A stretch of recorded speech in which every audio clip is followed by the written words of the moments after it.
welcome to my YouTube channel.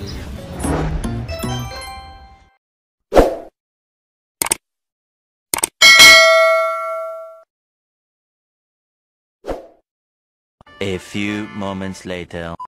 Talaga pwede ihalo ito sa ice box. Sa ice box, hindi ba talaga pwede yan? Ba't tinapon nyo dyan? Hindi, buhos nga. Pagka ganyan tatapon nyo, sabihin nyo lang. Apa yung bulong iyo pa eh? Oo nga. Ano ba sakit? Bagyo ko ng tubig alat. Igib ka raw. Huwag mga bilhin sa timba. Yung Para balde. kalahati lang. Ganyan lang, oh. Bawasan ko lang. Ganyan pala ang ipis dagat, no? Kaming balde ko. Hmm. Sa daog. Ano ba masarap yan? Ipis o ano? Mas masarap ang ipis kasi Ha? sa dun sa Ganito? ano. Ganun ba? Mas masarap yan to. Ay ako, hindi naman ako mag-ulam eh. Yan ganyan? Ano po ang balde ito?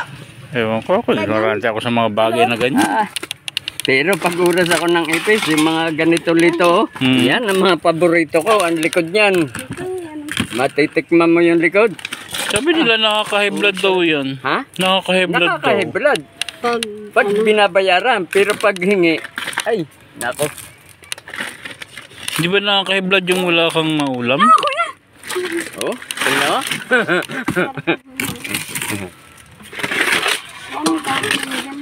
Ano pang kindat tayo ng ilan ng pangbayad kay Matay ano ng bigas. Siguro ito masarap-sarap. Maghintay ka ng bigay. Basta't maghintay ka. Makayosip naman ay. Uli, mahigpit talaga si Madam ano. Yung may itlog yung akin. Kahit na 2 piraso sa akin. Magkano to? Ay, meron po. Salamat to. Tignan mo. Pinagkalooban tayo nila nito. Titikman ko kung anong lasa nito eh. Yung tig-isa kayo ni Rolly. Ito din sa bata naman ka. Hindi ba nag-ulam ni Rudy yan? Ulam mo na lahat. Okay, maraming salamat. Hanggang dito na lang po ang ating video. Ito po ang humuli niya, no? Si Canoli. Na may ulam ka oh. Kaya si mama